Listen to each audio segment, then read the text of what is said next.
the carnivore pizzas and the carnivore nachos.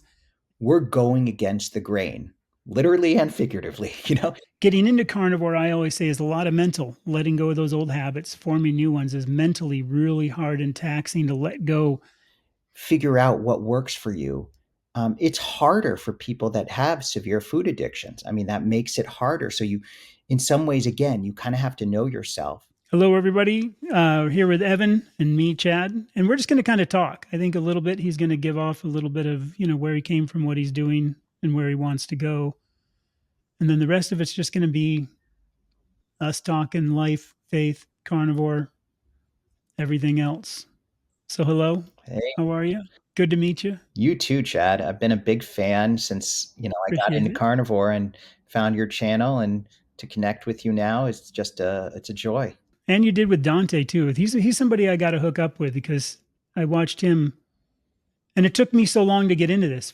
From doing this, like I said, for 5 years of my keto, I should have started, but I just figured, oh, there's enough people doing it. Yeah, Dante's a great guy. He's so down to earth, easy to talk with. Just he's the real deal. Is what you see on his YouTube channel is how he is, when you talk to him one on one. Yep.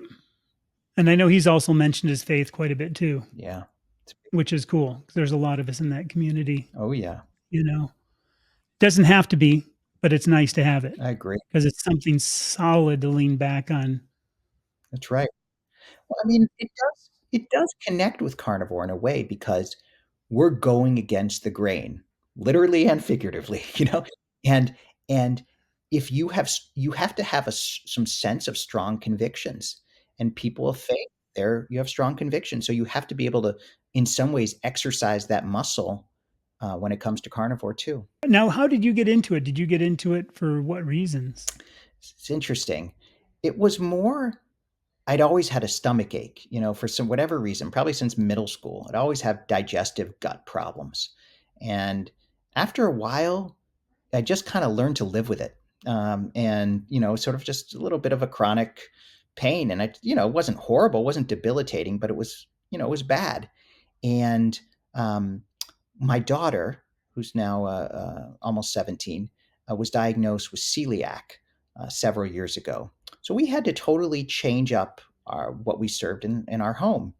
And so we couldn't have gluten, couldn't have any. And I began to look, that kind of opened my eyes to alternative diets, in a sense, a way and the role nutrition plays in our life. I mean, when I learned about celiac, it can affect your mental health as well. And so that kind of opened the door I'd never thought differently. I'd always thought, oh, the Mediterranean diet must be the healthiest diet. I should try to, go towards that. But when I started researching celiac, things like keto came up. And this happened to be the time when keto was very popular. And then there was a guy named Michael Hyatt, who I love following. He's a sort of a productivity guru, and he was doing keto. So I said, okay, I'm going to try it.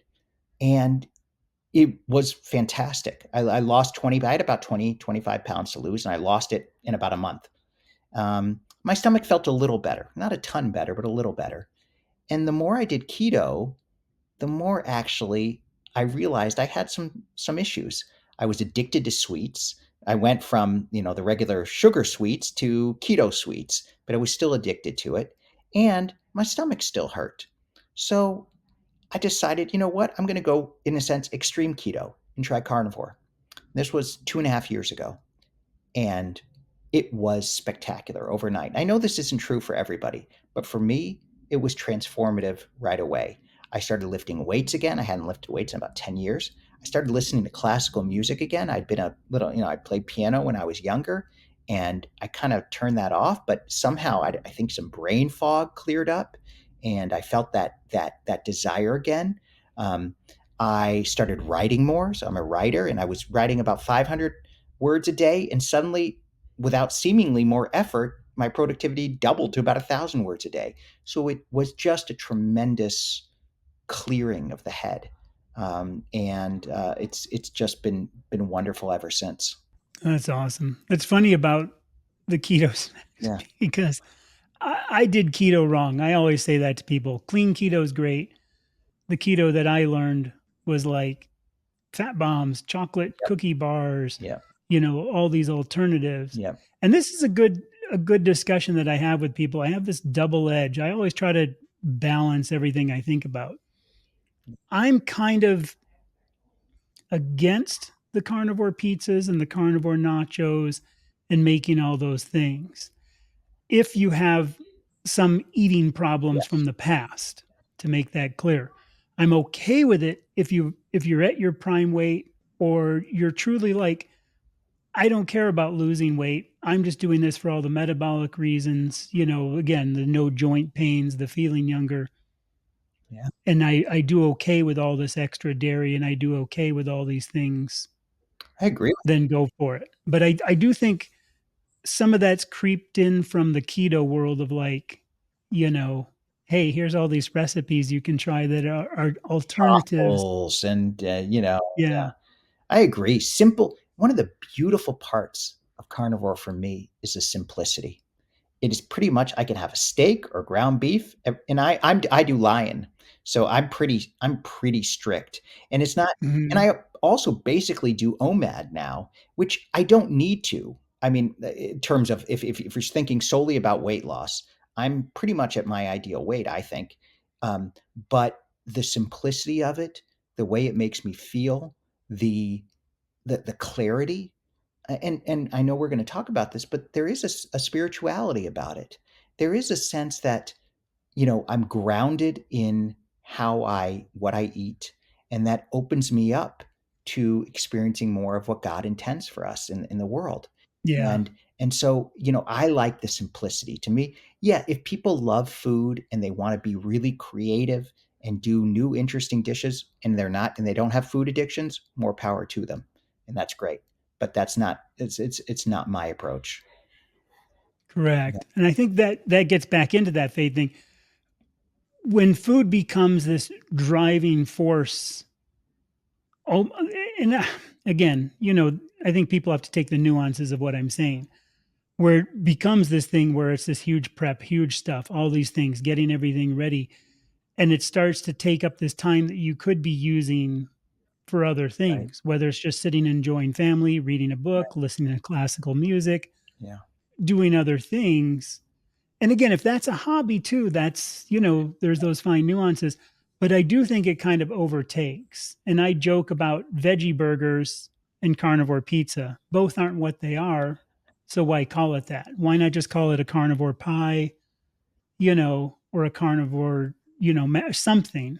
So the carnivore pizza thing, I guess, kind of works, but at the same time, it doesn't, because it's not pizza and you're putting that pizza word in there. I agree with you.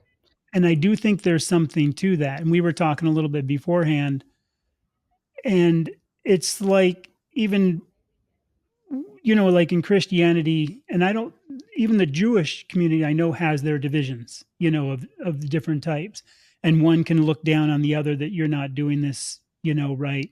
And the same thing with the Christians, where it shouldn't be that way, but it is. So we can't change that. That's just how it's been for the whole time. And I think that's going to continue with the carnivore. You're going to have those people that are like, no, the cheese is perfectly okay because it's animal. And I would still say, well, it's perfectly okay. But if you have a problem, pull back. Right. You know, if you're blaming your religion for you not succeeding, Right. pull back. Right. That's that same parallel, if that makes sense. Absolutely. And in some ways you have to know yourself and you have to experiment. Not everyone, you have to kind of figure out what works for you. It's harder for people that have severe food addictions. I mean, that makes it harder. So in some ways, again, you kind of have to know yourself and know, you know what? I mean, we talked a little bit about Dante, our friend, who knows lion is what lion diet, just eating beef and water is what's best for him. And for that is true for some people. So you really, it's a journey of self knowledge, and also being disciplined with yourself. So I think there's room, as we talked about, for carnivore pizza. That's going to bring some people into carnivore, which is great. It's healthy, but it can also distract from what the true benefits are. And we're always going to be growing. I know there's lots of debates on is it good? Is it healthy to just go right into carnivore from the standard American diet? Or should you have a period of transition? Again, I'm more of a just go for it kind of guy. But for some people, having a transition is healthy and good. So you kind of Yeah. have to know yourself and know what works. I think too those like carnivore pizza treats and things can also help somebody if they jumped in with both feet. 2 months in, they're freaking out, going, "Oh, I've got shaky legs. Yeah.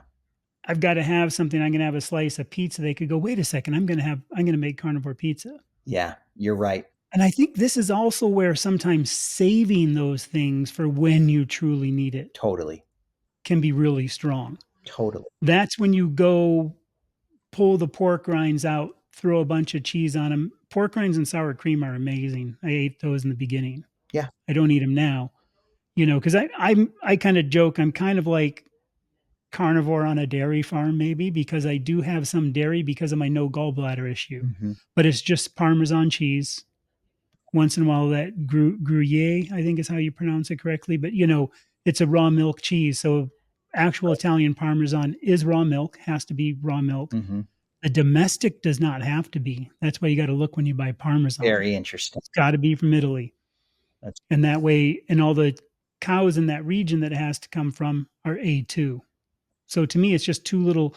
It doesn't make or break it, but I do feel it helps. oh for sure. And if I have about 2 or 3 ounces with my meal, it slows me up enough that the no gallbladder isn't an issue. It's good. Otherwise, I don't even do seasonings. I'll have some seasonings like taco meat once in a while when my boy makes it, and I'll have like a little bowl that's like, the size of my hand. Mm. I won't make it the whole meal though. Yeah. That's good. I mean, yes. So you got to know yourself. Got to know yourself and and be realistic. Some people are going to need to have pork rinds sometimes, and that's okay. I think there are phases of carnivore that I think we all. I've been thinking about this a lot. There are certain phases in the beginning. I think all of us. Um, Maybe not certain people maybe can do it 100% to lion, but all of us had pork rinds and cheese and things like that. And then you learn, you evaluate. This is one of the things about faith is so important is patience. We have to have a certain amount of patience in life. And some people get into carnivore and want that instant results. And I was lucky, I had certain instant results, but that isn't true for everybody. And I evolved and grew a lot on the journey, and the results just keep getting better over time. It's sort of like it multiplies. So to be patient for that and not expect everything to happen instantly, it's a good exercise. So how long have you been doing it now? About 2.5 years. Okay. Yeah. Because it's a pretty good time. And that's the other interesting thing, you and I kind of have, I think, some parallels of things. But it's like that first year, for me, losing a lot of weight, getting that first year, I was kind of done. I got to the weight that I never thought I would. And then that next year, so my 2 year mark, I was still having changes and things were still changing. But that time you kind of start living that new life, Yes. I think is what starts getting you into that thing. And for me, I still like have a couple bites of my kid's birthday cake and I don't care. I don't ever desire a whole slice. That's good. So it's just that celebration of them having that cake. During the holidays, I might have a couple bites of something. Oh, I remember I used to like these things, and I usually try it, and it's usually always disgusting. Sometimes it fools me, and it's actually okay, but I have no desire. Like I don't even care for the taste of chocolate anymore. It's Mm. just weird to me. Yeah. And I think too that for people might be watching this, that you at 2.5 years, me, at the 4 years, Dante's about the same as me, I think, around that 4 year mark. And some of these other people that do these things, to whoever it might be, Chafee, Baker, obviously like Laura Spath, has been doing a long time, and she'll still eat cheese and have, like she'll be okay with the bratwurst that might have a few carbs, and she's got a family and she doesn't care, and that works for her, and she's been doing it. And this also shows that long term, this is just your life. Yeah. This is what it becomes. you don't really have to do it. I think some people start getting away from the cravings. Some people still have the cravings, unfortunately. Like I have no cravings. What about you? It's I really don't much anymore. I If I feel like I have a craving, I know that I'm really hungry. Like that's sort of a cue for me. Like the other night, I was at a meeting at my synagogue, and somebody brought around this beautiful toffee made with matzah, unleavened bread, and everyone was so excited, and people were eating it, and they know I'm carnivore. It's it's fun. They're Yeah. like, "You're not even tempted?" I'm like, "No." I mean, I'm happy you guys are enjoying it. I don't want to process say, I know it's not healthy, but I'm happy you guys are enjoying it. There's really no desire, no Yeah. craving. And even if it's there, you probably know enough just to say no, That's right. if you don't give in to that first bit. And that gets back to like what you say, I say, everybody learns, know yourself, Yeah, be honest with yourself that's right. of doing that. And one thing I've talked about quite a bit, and I always think it's worth repeating, is this messing up. Like if you do have a treat, as I call them, because I hate the word cheating, and you mess up, you have something like a cupcake. As long as you learn from it, Yeah. it's okay. I sometimes think that learning process makes carnivore people stronger because you're going to come out with two things. You're either going to come out with, I still crave them, Hmm. or I don't like it at all. Right. If you come out with the I don't like it at all, it's like there's almost this burden of like every time you see your friends having a cupcake, you're like, I miss those. Oh, I used to love those things. Oh, I miss them. You almost now have this new viewpoint of like, those things are nasty. I don't even want that synthetic garbage. And that is, and all my testing that I do, because if you've seen some of my videos, I test everything to the nth degree. And that testing the chocolate, testing the things, I know I don't like those things, but I'll still have a couple bites just to see where I'm at. And that is so strong to really know. You can say, oh, I don't crave those things. But deep down, I think some people do. At least I did. You could still go, oh, those are pretty good. And if you eat this and then say, "Oh, that is so good," Hmm. have the power to stop and step away and say, "I've still got an eating problem. I can't touch these, and I know I can't." And then that way it's even easier to kind of avoid, and you won't say, "Well, I'll test this." Now, I will say come around like in a year and maybe test it again because you might find that Agreed. point where you truly don't Agreed. want it. Hmm. Because if I go to like that end of that 2-year mark to now where I'm at in that 4-year mark, I think I've gotten even stronger at just truly like, you know, like I literally only eat a few cuts of meat. Like I don't even care for meat variety anymore, Yes. which is strange. Variety is I used to overrated. buy tri-tip. I used to buy, different cuts just to have a little breakup of texture and flavor. And nowadays, I'm down to like lamb and chuck, and I can't afford ribeye every day, so I don't eat ribeye every day.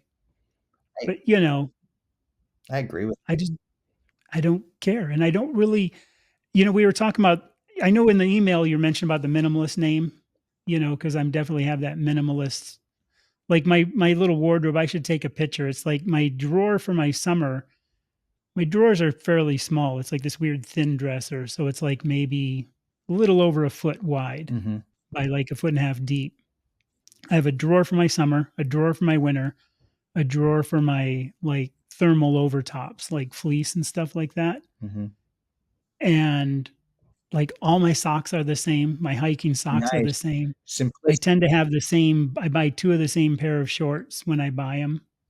I buy like two or four of the same shirts. Like these are just cheap shirts from Costco, but I buy four and they come in 2 packs. So like my shirts tend to always be, This is an Amazon sweater. I'm not in Phoenix like you. I got to yeah. Chicago, so I got to buy sweaters. But What is it today? yeah. 63 though. It's cold here.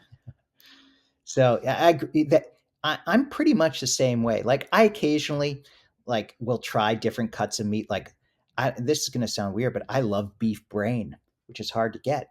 But there's Hmm. an Amish store near me, and so where I get beef brain, and sometimes they have like the other day they had like gizzards. They had like a tongue and what did they have? Tongue and heart. And I usually don't eat, but I'm like, you know what? this is from an Amish farm. It's fresh. I'm gonna, I'm not gonna pass this up. So I will still do that, but basically, it's chuck eyes. I don't like to spend all the money on ribeyes either. I mean, I love them, but uh, chuck eyes, chuck roast, ribeyes, and ground beef makes life Yeah. so much easier.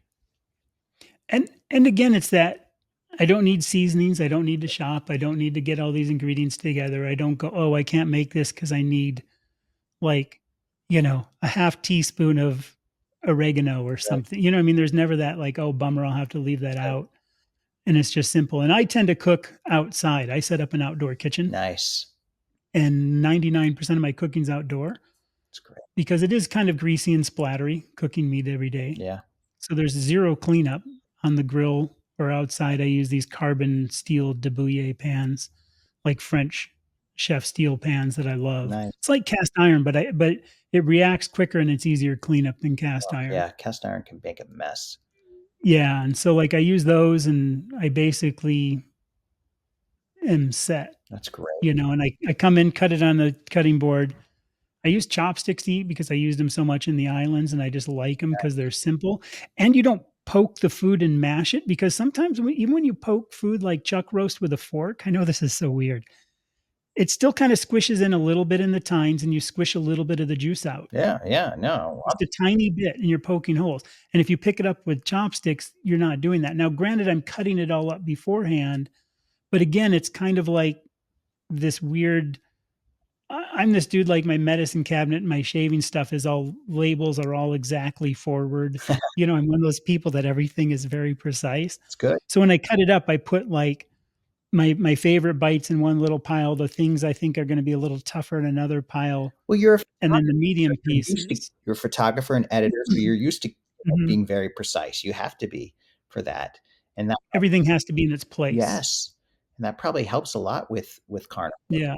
Um, there's So I eat off the cutting board, just with the thing. So I literally all I end up doing is rinsing. Sometimes I eat out of a bowl. If I'm making a chuck roast, I'll tend to eat out of these bowls mhm, because I can cut it all up, throw it in the bowl, and I just eat out of the bowl until I'm satiated. mhm, Put the lid on the bowl, put it back in the fridge, pull it out tomorrow and continue. nice. No, Because I'll tend to make like 2 to 3 chuck roasts at the same time, and I sous vide them. My favorite way by a mile. that's great. It's Oh, fantastic. sous vide, like the other day, I had some, even though I'm eating more lamb these days, I pulled out 2 sous vide for 30 hours, but I dry brine them first for 2 days. So are you familiar with dry brining? A little Putting bit. salt on it I and you I wrap. don't do it, but I've heard of it. Gotta try it. Gotta try it. Yeah, I would urge you to try it. It okay. puts a whole new flavor and texture on the meat. Yeah, that's great. So, like, if I do chuck roast, they're literally in the fridge for 2 days, drying, and then I'll put them in the sous vide for, like, a day to day and a half. Mm, mm, And I find if I put them on in the morning when I get up, say, like, I get up about 5:30, and by the time I kind of, do a few things, it's like 6:37 is when I'm, say, prepping. I can put it on, and I know that tomorrow, any time during that day, I can eat it. nice. So sometimes it is 24 to 30 hours, depending when I get hungry, Mm, and it works. And then if I do a bunch of them, and if you take it out and then finish it, like, on a grill or in a carbon steel pan, if I do, say, like, even 3 or 4 chucks and I do each one in its own bag, I can just take that bag out, put it on the counter, and it gets to room temperature because I know I'm gonna eat it at some point that day, and I'm not one of those people that think meat's gonna go bad in a vacuum packed bag on my counter mm, for 6 hours. It won't. mm, And by the time you just sear it really good and put a beautiful sear on there, it heats it up enough inside that it's done, and it's easy because you literally prep and you just put it away and you pull it out and it's just so easy. nice. That is the other stuff I love about this, Yeah. you know? Yeah, it's so simple. I use the Dreo, and I do Yeah. sous vide in there, which makes it even simpler. It's just it makes life so much easier to have that. Um, it is the simplicity. And if we want to talk a little bit about faith, the simplicity of this way of eating is a big part of, I think, the connection with faith and how it's grounding. Just like what we believe grounds us, gives us a sense of purpose and meaning. Mhm.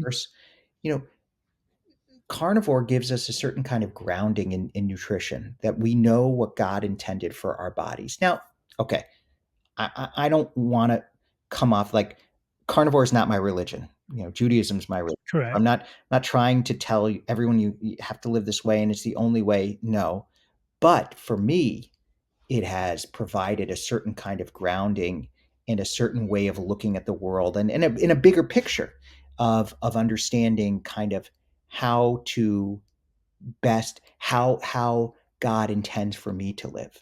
And that's a very Yeah. powerful feeling that I've gotten from this. And I don't think everybody, it's not all carnivores feel this way, although a lot of them do, as we talked about. This would be interesting too if people leave comments. What's your base? I'm going to call that your base. Our religion is our base. We know this is our ground level. We'll never go, if you want to say above it or below it. This is our ground. You know what I mean? We have this viewpoint that we'll never let it take over. And we also know enough that our health and our temples, our bodies, I kind of let mine go, but I'm here now. Mm, I, I always view religion as that. It's a solid base to do on. And I know people always need that base because a lot of this too is mental. And I think people that are facing big health issues or really being severely obese, what is your base? What do you fall back on?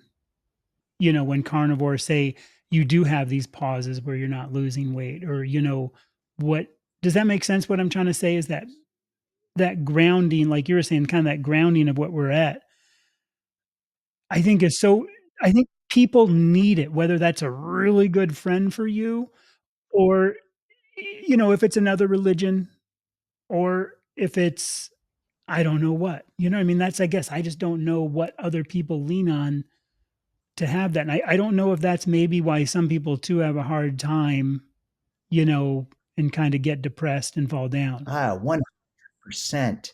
It's almost like if you're a parent, if you're a parent and every parent knows there are going to be tough times with kids. That's just part of it. If you don't have anything to lean on, and that doesn't have to be religion. It can just be a set of values. This is what's important to us. This is our family's mission. This is our family's purpose. If you don't have a certain set of grounding, then you are going to fall off the wagon and it's going to be miserable. And you're not going to be able to restore, you're not going to be able to return to a sense of harmony and purpose. You have to have something to fall back on. And I think it's true with carnivore. If you don't have something to fall back on, you're going to fall off the wagon and not be able to get back on. But if you fall off Yeah. the wagon and you have a safety net, a sense of purpose to lift you up, then you can get back on the wagon. Yeah. Yeah. And there's always something there. Like I said, when I was really overweight, I was horribly depressed. Yeah. It's important to say I would have never committed suicide. No way. It's not even a thought. For one, against the religion. Right. Two, it would leave my family Right. without a father. And I already failed my weight. The last thing I was gonna do is fail my Mm, family. At least that's how I viewed it. And mm. that basis belief. If you truly again, what you lean on. So I think even those kind of faith things are huge, Yes. where there's just, you're never gonna go lower than a point, I guess. Right. So even when I was extremely obese and I tried, as I call it, going green, I tried, juice and I tried veggie junk. I tried the no small plate diet. I tried kind of paleo. I tried a little bit of the blood type, but not really. And I thought it kind of worked, but you know, so I tried all these things, but I knew at least it's almost like I slid down a hill and hit the bottom, and that bottom was just a long, flat path Yeah. for me. And that religion was that flat path base. I knew I was never going to fall any lower because I couldn't fall any lower because that religion held me up, Mm-hmm. spiritually, physically, mentally with my kids. I was still a good father. I still had a wife that loved me, kids that loved me, friends that, didn't care that I was fat. Right. And that's huge You had a foundation. because I was the only one hating it, but I knew it was wrong Right. kind of thing. And I just, those are those things I'm curious what other people use as that I don't solid think everyone base. has that. I mean, I hope people can find that, but it is some people don't, and that makes change even harder. You know, it's like you're starting from way behind the starting line. You know, if you have a strong foundation, even when you fall, you can get back up. But if you're starting way behind and you fall, it's very hard to catch up. You know, I wish Yeah. more people had that. It's a blessing. I mean, that's faith is so core to who I am, and I know to who you are. And again, it doesn't have to be a religion, uh, No, but we need something to that. you need Yeah, something. That's what I'm saying. Like, if it's might be like reading good books. yeah, It might be like, your classical music or music. It might be something that you go to do, or watching a good movie, or a show that you like, yeah, that kind of gives you that grounding point of like, okay, I know I'm here. Like I watch Band of Brothers a lot because I have a lot of respect for that generation. yes, And it always grounds me going, yeah, times are weird right now politically, but they're not putting, you guys in ovens, you know, yeah. and that's the reality. It's a good. Are they going to put us guys, Christians, in ovens next? I don't know. But, it's like the persecution of things. So I know that while we're might be, people get bummed about the political state of it is today, whatever side you're on, it's not that bad. We've got stores, we've got iPhones, we've got, this great YouTube sharing things, and we all share this in common. And even like, here's a question. When you started your journey in this and eating, I had this question the other day a couple times.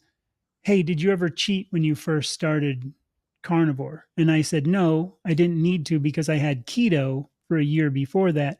Keto allowed me, like we were talking, on all these treats. We were talking about that a little bit, the packaged treats, the fat bombs, the junk. So I didn't need to cheat. And keto taught me this is wrong. You can't be doing this. Hmm. But the first few months of carnivore, I never cheated, but I was eating a lot of pork rinds and sour Yep, cream. yep, yep. But then I asked myself, if I only ate pork rinds and sour cream, could I survive? And of course, it's no. Yep. So it was kind of like, okay, so maybe I should just put that aside and do that. And I think this is too where, temptation and faith are always a huge thing. It's all through, the whole Bible and temptation. So at least for me, when I started the carnivore, besides having carnivore treats, I never fell off the wagon, and I never feel a need to because I already deal with temptation every day with my religion. So temptation has never been a problem for me. It's good. Yeah, I distinctly remember a couple time. I love these carnivore bars. They're expensive. They're Hmm. great, and I had a couple of them with honey. And to me, that was cheating. And I Hmm. remember I was like, "Oh, I want that sweet taste." And I guess I'm going to cheat. I'll cheat with a carnivore bar. So that was true. And I used to drink a lot of Zevia. But I Mm. noticed with Zevia, first of all, I was still craving the sweet taste, and it was addicting. I'd have like 3 or 4 a day. And so I there was a certain point, and I was succeeding on carnivore. I was feeling great, but the Zevia would it still had that addiction to it. And so I said, I'm just going to cut it out. And I stopped. And I threw out, they're expensive. So I was a little upset that I had to throw out all these Zevias, but I'm like, you know what? It's worth it. I'm going to throw it out. And then it became, kind of over time, I found those last little sticking points, and it gets better from there. Now, I do drink coffee, and I know some people would say that that's, you can't do it. And, but to me, I've tried no coffee, and it doesn't make a difference. Like I didn't Yeah. notice anything better. And you know what? We're human beings. There is some. It's okay to get simple pleasures sometimes. So I don't even see it as a treat. It's just a joyful part of my day. And Yeah. there will be people maybe in the comments who say, "Oh, you still have an addiction." Okay, call us. Yeah, I'm not perfect. I never will be None perfect. of us. That's I think that's another good thing about the religion. We know we're not perfect. We can pretend, but we will never be perfect. So we're also okay with that. That's, Like I'm one of those ones that gave up coffee at 2 years in. mm, So I still say try to give up coffee in another 6 months or a year. Find like your year anniversary marks and just try to quit and stay off it for a month and then introduce it and just see what yeah, happens. And if not, enjoy it. maybe I'm just jealous Yeah, that you can drink it and I can't. yeah, But I noticed a huge gain. that's good. But I also quit for the first 2 years and I never noticed anything. So I'm like, well, I love my espresso, so I'm going to keep drinking my espresso. And it wasn't until I noticed that change Right. that I said, okay, now that's, another mark off the thing. Gotta know yourself. Got to know Yeah. yourself, you know, and And you said it and I say it, test. Test yourself. That's why I challenge people, maybe test quitting the coffee every year and see if you don't. The worst case scenario is every year you also, if you quit it or stop it, I should say, because you're not quitting, but you're stopping for a month, it also kind of puts you back in this power position of like, okay, I don't think I have as an addiction that's as strong as it is, because if I can stop it for a month, while I might crave it, even over like a week, you'll kind of relax, and then it's like, good, I'm not craving it, but I do enjoy it. There's that fine line of difference. And I'm huge on this whole mental thing, like those kind of little things that I feel are really I think of good for people OMAD. to do. I think of 1 meal a day OMAD in the same way. Like, I don't feel like I have to stick to it, but I like that I Yeah. can control it. I was talking to somebody who didn't know I was carnivore just recently, and I was wonderful conversation. And I was telling her, and she's like, "What? You don't eat breakfast? You don't eat dinner? Like, and no." It's like I'm not bound by that stricture, by that way of being in the world. It's kind of a certain kind of freedom. And even though there are many days I'll have 2 meals, but knowing that I can just have one, or even fast. Obviously, fasting is another one of those things. It is a kind of it lets you feel a little bit more in control, because there's so much in life that we're not in control of. We all know it. Yeah. There's so and so actually having a certain kind of locus of control is psychologically very healthy.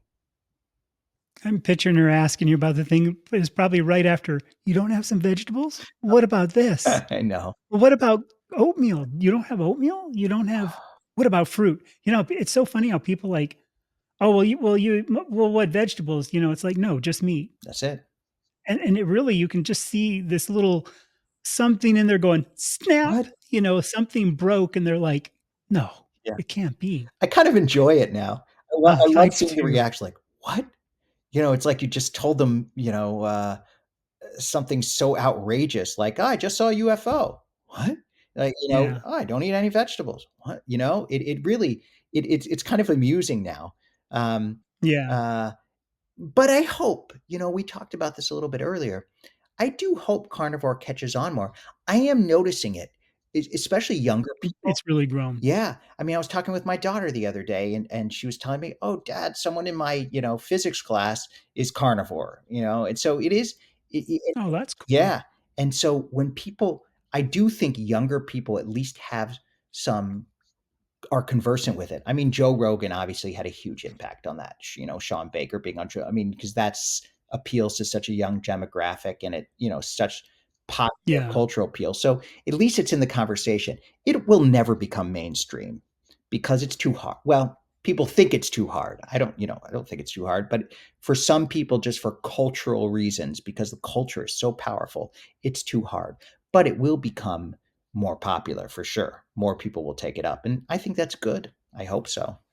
Well, it's the, "Oh, come on, have a pizza, enjoy life. Oh, have a donut, enjoy life." It's like, I enjoy life when my knees aren't cracking and popping, and I can go hiking at 60 years old, and I can put in 3 to 5 miles a day every day and have no issue. It's like I didn't even hike. It's just like I come back and I feel good. It's awesome. I would have never been able to do that, No, you know? It's like I'm 20 again.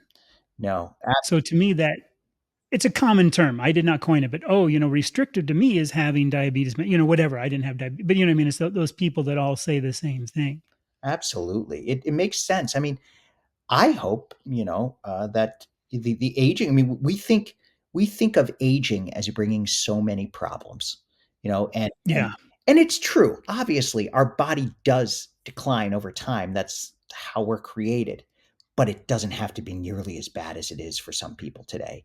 It can be we're meant to have certain skills even into our 80s. And I didn't even look. Moses lived to 120. So, there is something in our bodies that we have been hurting with the standard American diet.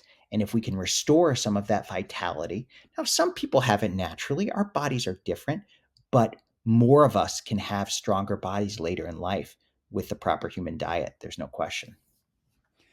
I think too, if you look at it on a curve, I think what processed food has done is that curve is, one of those kind of curves. You know what I mean? Mm-hmm. Mm-hmm. Like if you took the thing and bent it, with a slow curve. I really think our life curve, when you look at other tribes and other people that do live to say even 80 years old, in these people that barely get touched, the Yeah. Papua New Guinea or Yeah. places. Yes. And these leaders are at 80 years old and they're still contributing. Granted, they're slower, they do different things, but they're not out of shape. Right. They're still hunting, they're still providing, they're still doing things. I think the curve should be more this, you know, really steep line of decay, like, or non-decay, you know what I mean? Right. And then there's like a quicker top to it. So it's kind of like Right. you go through life just, perfectly fine. And then it just kind of, so when you go, it's a fairly quick, That's such there, a good you can live observation. to that breakdown point. That's such a good observation, Chad, because I've conducted hundreds and hundreds of funerals in my in my role as a rabbi, and I've seen people who suffer for years, you know, Yeah. and and that is a much worse way to go than people who you know are gone in a couple weeks. Yeah. They live, and obviously, we don't have. I mean, at the end of life, we don't have much control of it. We have some control as we build up towards it, but it is generally better for families when somebody doesn't have to suffer for so long. And I do think that seems to be the more natural way. Our modern medical system can keep people alive for so long, Yeah. and it can, you know, for some people who have a hard time letting go, it can be very powerful, but it also can be destructive and hurtful and reduces quality of life. Yeah. And I mentioned on the live there that my dad's was in the hospital, unfortunately, 92 and a half, and they were going to do a biopsy and they put him on this liquid thing for 2 days, which, they shouldn't have done. I think at that point, the biopsy thing, something could have been different. Hmm. And then they messed up. And because as blood thinners, they didn't want to do the biopsy. The one doctor was too afraid that if he nipped something with the blood thinner, so they postponed it. Then they put him on the liquid diet again for 2 days. And at 92 and a half, being on a liquid diet for 4 days with no proper, we know, you know, Yeah. the sugar in a bag isn't proper nutrients kind of thing. And it was just this huge mess. Ugh. So unfortunately, like he wasn't walking and now he's went from, being able to do things to not walking and now he's in a rehab. And my other view on this is it really hit me way harder than I thought. I'm doing a video on it basically too, that it's like, the stress level. But, when he passes, and everybody faces this, every single parent eventually goes away, and then their children don't have that parent. And then we will have that with our children. You know what I mean? So this is part of life. So I know I'm not alone. And also he's going home to Jesus, to God, so that calming ability that I know this isn't the end, That's right. I think has also helped me kind of, deal with that. But it is interesting how hard it hit me, Of course it does. and the stress. Of And my sleep is all whacked and everything else. It's very pain no matter how optimized we are, no matter how one of the things I love about carnivore is the feeling. That's why I called my channel Zen Carnivore, is that you do get a feeling of calm and peace in this way of eating. But life is life. There are going to be difficult circumstances. There are going to be losses, and we're Mhm. human. Of course, it's gonna. If we were robots, that would be a little weird. We're going to get Yeah. hit hard by things. We losing a parent. If our kids are having a tough time, that's that's part of it. What carnivore does, though, is it helps us manage that. I think much better. If we're on a diet that is just constantly sugar highs and sugar lows, and you got to eat every 3 hours and this and that, that makes everything harder. Yeah. with when we're fueling our body properly, we can deal with it and we can be present. Like you can be present with your dad in those difficult circumstances, and you're not thinking about when your next meal is going to come and all this. It allows you to be fully engaged in life, in the ups and downs of life, of which there are many. That's Mhm. we're doing our And bodies right. besides the massive physical healing, I think there's a massive mental side to it. Getting into carnivore, I always say, is a lot of mental. Letting go of those old habits, forming new ones is mentally really hard and taxing to let go of everything that you've been, you know, programmed Right. to believe and isn't true. Right. That's hard to let go of everything, you know. It's like in a movie where you find out your parents are spies, Yeah. or something silly. Yeah. Those kids are like, "What?" Kind of thing. Yeah. Yeah. It's almost like that, where then now that we understand this whole thing, and then it brings us to that point of the mental side that you and I are in, living this long term. It's just this whole other, besides just the mental clarity you hear and everything else. I'm not sure how to say what it is, but this mental ability to not even be worried about those things, or things don't get to you. There's, so I don't have dandruff. Some hair colors come back. My eyesight's got, I've gone those videos, and other people have made those videos. All these things that you feel heal, no more joint pains. On top of it, like, I hate the idiot in the left lane on the road who's, zigzagging because they're on their phone. Yeah. I don't like the old people in Costco who pull their cart up, put it sideways in the aisle, then walk back to get the samples, and they have nothing in their cart. They're just grazing. Yeah. Oh, there's the dumb pop-up again. See? They turn it back on. That's so funny. They must be turning it. We were talking about those things, and I turned it off in the thing, but it's back on. That is funny. But anyway, those things still bug me, but they don't bug me to the point that it matters. 100. You know, So it, true. I applied for a fellowship at Harvard, a really wonderful thing, and I put in a lot of work in my application.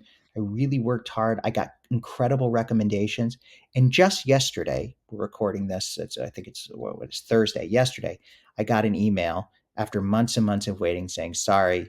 It was like a 3-line email saying sorry, you didn't get it. And mhm, the old me, like 5 years ago, would have been so upset.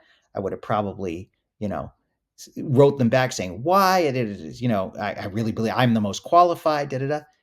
And I'm like, you know what? Okay, wasn't meant to be, wasn't meant to be. I'm a little upset, but there's a certain calmness. There is. My yeah, wife even noticed it. She's like, I would have thought you'd be more upset about this. I joke, I'm like, the Zen carnivore does not get upset with reality. I sort of, that's good though. That's true. yeah, But it's like the old people in Costco. I just kind of, yeah, excuse me, can I get by you? that's right. Or something. That's right. But it's one of those things. It is interesting how all those little things, and it leads me to that point I was thinking in Costco. Now, here's something that I think is funny that I've started to notice I do. I want to go tell these people who I can see can barely get down the aisles, you know, hey, look at the stuff in your cart. Put all that back, head over to the meat section. That's right. I want to say that and I don't. Do you ever find yourself thinking that now? Like, I Oh, think more, and I have this love and this want to help these people, but I know I can't. all the time. And if the window opens, I will. I do it quite a bit. Again, I think that's maybe the religious, being able to evangelize is part of the Christian perspective, you know what I mean? Yes. Kind of thing. Like when I was at the meat thing and I'm buying all this meat, and there's this one guy that walked by like the other day who was, pretty big gut, and he's like, "Man, you're buying a lot." And I go, "Well, this is all I eat, man." I go, "I used to be close to 300 pounds, and look at me." He's like, "What?" And I'm like, "Yeah." He's like, "Oh, I want to lose weight, but I'm trying this." And, I'm like, "Well, dude, here's the thing. Just look into carnivore, Good. just try to remember Chafee and Baker, Yep. just the big two, or Dr. Ken Berry. Good. Think Berry's a joke because he's a fruit eating the thing. Think Baker, bread, That's good. try to remember that in your head, bread and fruit, if you Good. have these things." And me saying this to you, and this is exactly how I told him, I said, me saying this to you a few times might help you remember. So Dr. Baker, Beautiful. Chafee, Berry, remember those and just look it up Beautiful. and try it because it'll change. And usually they want to talk more and kind of, well, what about this? And it's like, the typical, no, don't eat that. Right. No, don't eat that. Just, you know, you're seeing what I'm eating. Why do you think I have, I literally grab every single lamb chop because Costco only puts out like 8. When I go there, I take every single Good one job. and Good job. like, some chucks or something like that. And I go, that's it. Yeah. And That's he's like, well, I love meat. And I'm like, well, that's why you and I are in the meat department, buddy. right. So That's great. And the truth is, Chad, like I do sometimes feel like sort of preach. I mean, look, I'm a rabbi, so I preach, I sermonize, I want people to live in a certain way. But politically, I tend to be more of a libertarian and I value mhm, people's freedom. I value, me you too. know, and Yeah. everyone has the ability. Now, we are being, the culture in a way brainwashes us and tells us to live in a certain way. So we are fighting an uphill battle. So we're not totally free in that way because we're marketed to so much. But I do value people's ability to make their own choices, and I want to honor that, and I do believe people, as a parent, again, you kind of know when your children do something for themselves because they came to that conclusion, they're Yeah. much more committed to it. So I am kind of like you. If the door is open, I will enter and I will help. But I'm not going to go around, telling people It's exactly how I do it. yeah, I feel like I'm lagging out. Do I look like I'm lagging in your end? for a minute you did. I Yeah, I think I'm kind of lagging. It could be my internet. Oh well, if it is, it is. Okay, I think people accept that. It's part of life. that's right. It's when I just talk like I'm a Japanese dubbed, you know, Totally. I remember dubbed movie or any language dubbed movie. that's like movies from the 80s when they were what? Yeah, you could definitely tell. Yeah. Um, But yeah, I think that's the interesting thing because I do kind of have this love and pity and just thinking, man, if you had only known. And I mentioned this story one time, like this thing called Trail Life, which is like a Christian scouting group that my boy goes to. And this was probably about a year and a half after I started carnivore and I was already to my weight. And a couple of guys were talking. This was a newer dad I didn't know. And he was like about the size that I used to be, like in that, mhm, 275 to 300-pound thing. mhm. And we were talking about riding bikes, motorcycles. And I said something like, oh, yeah, because I used to race, motocross and stuff like that. And he's like, oh, well, you don't know what it's like, having this weight on now and being older. And I'm like, well, actually, I do. I do. Yeah. Because I go, what do you weigh? And I think he was actually lighter than I was. And I go, well, I actually used to weigh more than you. And I go, and at this point, I'm older than, because most people don't think I'm Right. even 60 now. So like I was 57 then or something. And I go, dude, I'm 57. Nice. And he was just like, what? And then I got to tell him about it. And, I still see him and I still know him. And he hasn't, they're not going to necessarily do anything, but it's, that's fine. At least the little nuggets in the back of the brain. Yeah. That's good. And that gets back to like, we were talking about the carnivore. It'll never be mainstream. But I hope that little nuggets in the brain thinking they see all these stories. And there's a point when you hear so many stories, it's not just an internet fad, but it's there. And like I talked about beforehand, my hopeful goal is if they pick up anything, avoid the seed oils, avoid the grains. Yes. Yep. Just do those two things. And I tell people that a lot. Just anything that has seed oils, anything that has grains, and you might love your bread and stuff, but just have your veggies, have your fruit, have your whole things. Pick up your salad dressing bottle if it says like, any kind of weird, industrialized oils, don't have it. Agreed. And just do that Agreed. and then see what happens. And I think, we people pick up on behavior. So if you're looking good and you're sounding good. I mean, my wife, she's not a carnivore, but she definitely eats more meat and eats less sugar and fewer seed oils since I took on this way. It Yeah. rubs off because you see how it helps me. Now, she has different dietary profile than I do. She's, I naturally, like Ken Berry talks about this, he said I easily get obese, and the same is true with me. Like if I didn't stick to this, she's not like that. She, so, but the fact that the other benefits from it have rubbed off on her. And I think that's the way to go. Again, it's respecting people's freedom. Nobody likes a negative, Nelly who's always, criticizing everything you eat. Yeah. No, that's not a good way to be in the universe. I mean, one of the beautiful things about this is why I love Dr. Kiltz. He's such a spiritual guy. It's like this is about living a good life. We Hmm. want to enjoy life. You want to experience joy, and carnivore opens that up. But you can't force people through it, or else it's not joyful. And so, Yeah. the culture is trying to force us into a certain way of being. You should be eating this, you should be seeing a doctor for this, and you should be taking this medicine for this. That's not the way to live. That's I think too, when I grew up, and the 15 years you grew up a little bit differently than I would have because the technology would have been there a little bit younger for mhm, you. We didn't really care about politics, and things in school. Now kids kind of do. And I think also there's so many people that want to jump on the cool bandwagon with whatever's happening on TikTok, or certain trends, that they're willing to jump on a trend which isn't going to be necessarily the carnivore, but it might be carnivore, which is fine. But at the same time, it's this polarization of views, maybe, is what I'm trying to get at. People now are so divided on their views. It's like all in or all out. They can't kind of reason to be like, oh, okay, you know, I think you know what I'm trying to say. 100%. It's polarizing. We live in Yeah, such a more divided world. I think the last sort of time before this, the late 1990s was, the 1990s when I was in high school and college, and politics was not that important. I mean, it was there, and it was becoming more important. But I think since the 2000s, and then it's just, yeah, I mean, in the last 10 years, it's gotten to new heights where everything is political. I mean, again, I do a lot yeah, of weddings. See, so it's very hard for people of different political backgrounds to get married and for families to get along. That's so that's sad. just sad. It's I know. incredibly sad. Is this why we want our country to be so divided?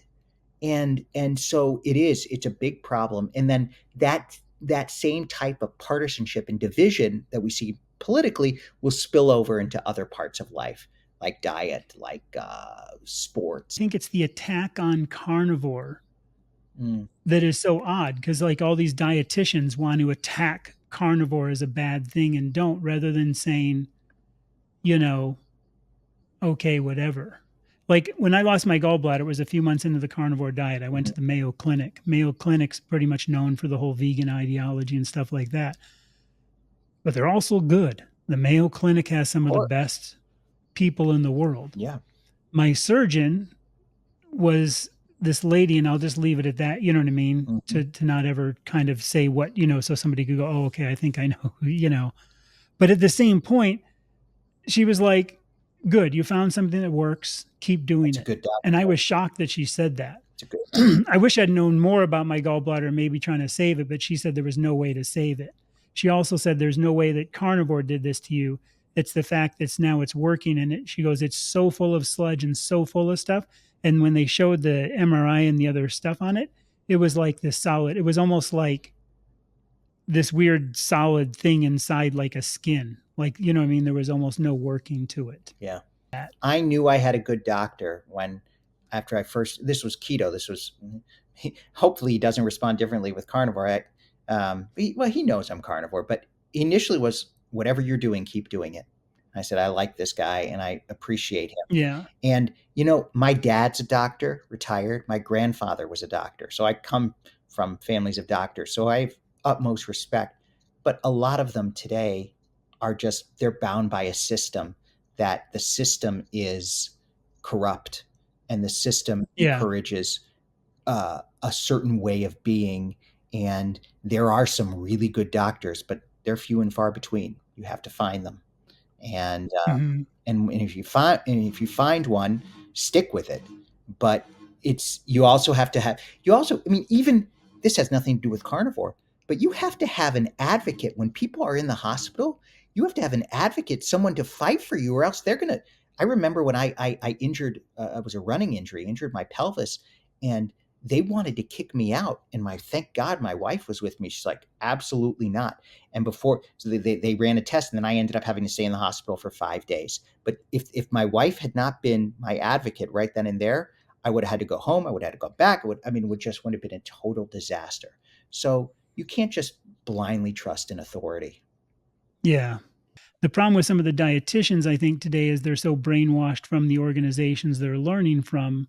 Mm, They're learning that you have to do all this because you look at the training and the funding, of course, we know all comes from these organizations that have a vested interest in this mm, mm. kind of thing. Yeah, So we're in a weird spot where we just have to try things for ourselves and find out what works best for us yeah, yeah, and absolutely. how we We've feel got to and know understand ourselves. our history is on our side. That's right. That's right. And not in anything in life, don't rely on blind authority. Always Yeah. investigate for yourself. Now, don't be someone who never trusts anybody. That's not a good way to go through life. But have trust in yourself. Yeah. Trust your intuition. Yeah, carnivore, we could do a whole separate discussion on this. Carnivores help put me much more in touch with my intuition and my gut feeling, and the ability to access that. When you're Mhm. living in a brain fog, it's hard to access your gut, and what you really want. When you have clarity, when you have the proper human diet, it is much easier to access. That's another big topic. Say goodbye to everybody. I can Guys, tell I'm lagging at least on my end. yeah, a little bit. Ahui ho, brothers. Ahui ho. This has been wonderful. Thank you, guys. Honored to be with Yeah. you, Chad. Yeah, it's an awesome. Good time meeting you, and we'll see everybody else later. Stay carnivorous.